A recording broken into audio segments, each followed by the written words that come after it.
Hello, you're watching Talking Europe. My guest today is the Speaker and Chairperson of the Ukrainian Parliament, Ruslan Stefanchuk.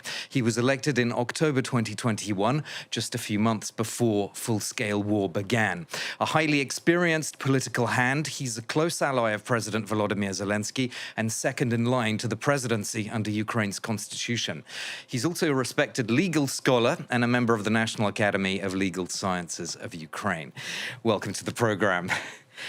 You've been on an official visit to France. You gave a speech in the French Senate, and you've also discussed defense industrial projects with senior French officials. What are you actually working on together with France? First of all, I would like to express my sincere gratitude to my French colleagues who invited me during such historical days to be here together with you. This is a great honor for me to represent the Ukrainian Parliament, the Ukrainian people, and to talk about the needs that are urgent for now today. We discussed a lot of questions, and the most important of them is the word of gratitude for everything that France has already done for Ukraine. I came with the words of gratitude to the French people for the active support that we have been receiving, but also I came with the words of request that we need to continue this fight together with our friends all over the world, including Europe and France. I came with the words that what is extremely needed now in Ukraine, the air defense system, the issues connected with providing Ukraine more weapons to make sure that we can withstand this attack. And of course, I came to talk about the sanctions, I came to talk about the frozen assets, I came to talk about the legal solutions to this question. I'd like to ask about that issue of sanctions. And of course, as I said, you're a legal scholar. How do you understand the current barriers to unlocking this resource? Because, of course, as you know, the French government doesn't want to use the assets themselves, but only the windfall on the profits. And that's the position of many EU countries as well, in fact.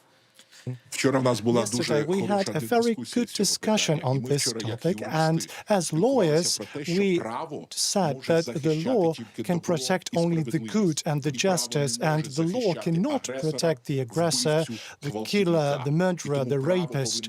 And the law must be strong, and we must find the mechanism to make sure that the one who violates this law needs to be brought accountable for these violations. If this does not happen, then in the near future, anyone who has the strength, the power, and has no conscience will do anything knowing that their assets are guaranteed. No, we must create the precedent according to which every criminal must know that they will pay for this war with their money. The check for this war will be paid for this money. We can't ignore the Middle East situation, of course, Mr. Stefanchuk, and given that Iran has been supplying Shahed drones to Russia, is it actually a good thing for Ukraine that Iran is being militarily degraded by Israel at the moment? So let me say that from the very first days, Russia has brought around itself the axis of evil. So this is Russia itself, Iran, whose Shaheds every night terrorize Ukrainians, and also the Northern Korea is part of this axis, whose soldiers are fighting in this war. And our task is to counter this axis of evil. We need to create an axis of good, which will be fighting for the next generations in our world, because this is extremely important to understand that this is no longer the war only for territories. This is about the development of the future generations. And the weaker our enemies are, of course, the weaker Iran and North Korea are and Russia are, the better it is for us. And the less the peaceful citizens will suffer, and the less the Ukrainian infrastructure will suffer, and we will be closer to our common victory. After the October 7th attack on Israel, your president, Mr. Zelensky, noted that there was a drop in US aid to Ukraine, and of course, suddenly the Middle East became the center of attention, Ukraine not so much. Is the same thing happening now? Is that a risk now for you?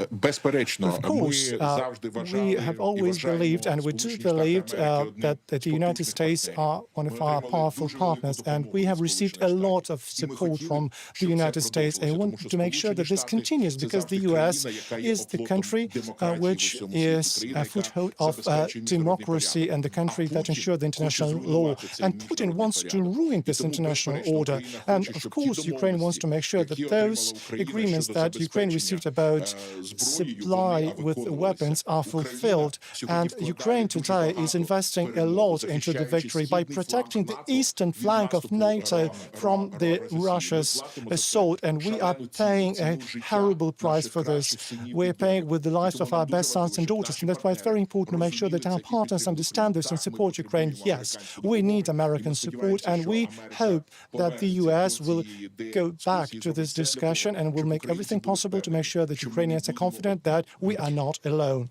The US has confirmed, though, that it's going to reduce its military aid to Ukraine in the 2026 budget.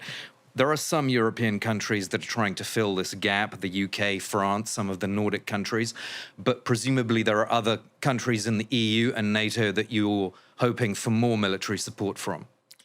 Of course. Let's be completely honest. The war is a horrible math, which includes the financial component, which includes the military component, and which unfortunately contains the human component. And we must understand that in order to win in this war, we need to have all these components filled in. And of course, we're going to work with our partners to make sure that if we have less financial support, we'll be asking Europe, the representatives of the European continent, where the war is waging now, to increase this support for Ukraine. Because I emphasize once again, the Ukrainian army, it just happened. Now, the Ukrainian army is on the front line of protecting the democratic principles and values that unite the whole of Europe.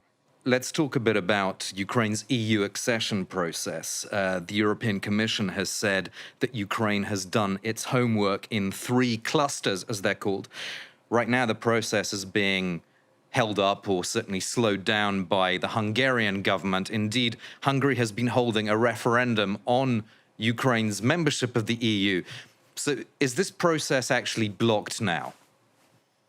Look, I deeply respect all the positions of many countries, but we have to come from one common standpoint. So Ukraine, despite the war, is fulfilling all its obligations to the European Union. We adopt the laws, we carry out reforms. We are not asking for some excuses for Ukraine, to be given some simplified track. We honestly take our path, but that's the same kind of honesty that we are counting on from our European partners, and we want to make sure that Hungary is not a country that is Putin's veto on Ukraine's accession to EU. Putin is not the EU member. He has no right of veto in the EU, and this, I believe, is becoming a big threat for all the countries of the European Union, for all the NATO countries, when Putin is using, some countries to block the alliance decisions. So this is a huge challenge, and we need to fight this challenge inside the alliance. Let's say a word about the reforms that you're making in Ukraine. Transparency International says that overall Ukraine's rank has improved markedly in terms of anti-corruption efforts in the last few years.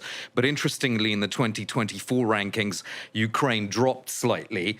And Transparency said that reforms were being carried out only formally, and some were being deliberately stalled. Is there a backsliding or backtracking now on these reforms?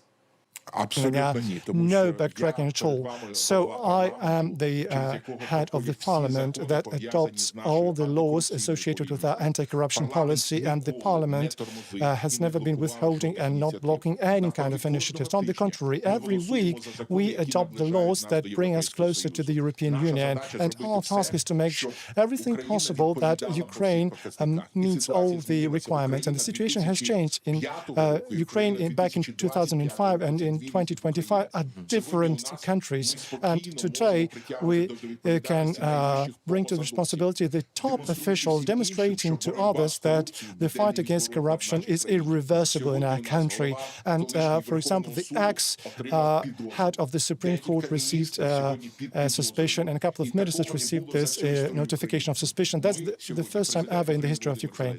And Ukraine's President Zelensky, me, and the Prime Minister, we have a zero tolerance to corruption. There's a new president in Poland, Karol Nawrocki, who criticized benefits given to Ukrainian war refugees during the election campaign. He doesn't support Ukraine's membership of NATO. Has there been a change in Ukraine's influence in Europe because of this new president in Poland, do you think?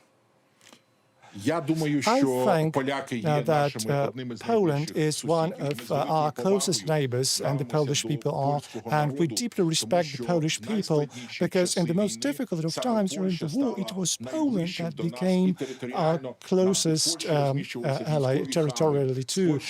There are military hubs in Poland. We received all the types of support from Poland, and we are confident that the support from the Polish people will continue. And I think that we will find some common, so our common relations with the newly elected president will be also established. We have a couple of historical issues, and I'm sure we'll be able to solve them. But I'm sure that Poland, like nobody else, understands it's the best because it's the closest to the Ukrainian border, and they understand that the biggest threat is from Russia to Poland. And I believe that this needs to bring us together and also improve our relations. World Refugee Day is marked every 20th of June. EU member states have agreed to extend temporary protection to 4 million Ukrainians who are currently living in Europe, so until March 2027. What is a durable solution? Obviously, very long term, you'd want them to come back to Ukraine. But in the meantime, should there be a discussion on some kind of more permanent status for Ukrainians that have fled and that are now in Europe? You know, Ukrainians who are in Ukraine and abroad Ukraine, this is the golden resource of our country. And we want to make sure that all Ukrainians who are temporarily now abroad and they are far from this war, we want to make sure that after this war is over, they have the possibility to go back to Ukraine. And we need their experience, we need their willingness to rebuild Ukraine, because our task is to make sure that after the just and lasting peace has established, Ukraine recovers as the phoenix from the ashes. And for this period, we are very grateful to our partners who ensure their dignified and pleasant conditions of stay in their countries. We'll leave it there. Thank you so much for being my guest, Ruslan Stefanchuk, the Speaker of the Ukrainian Parliament. Glad you could watch us for this episode here on Talking Europe. Do stay with us on France 24.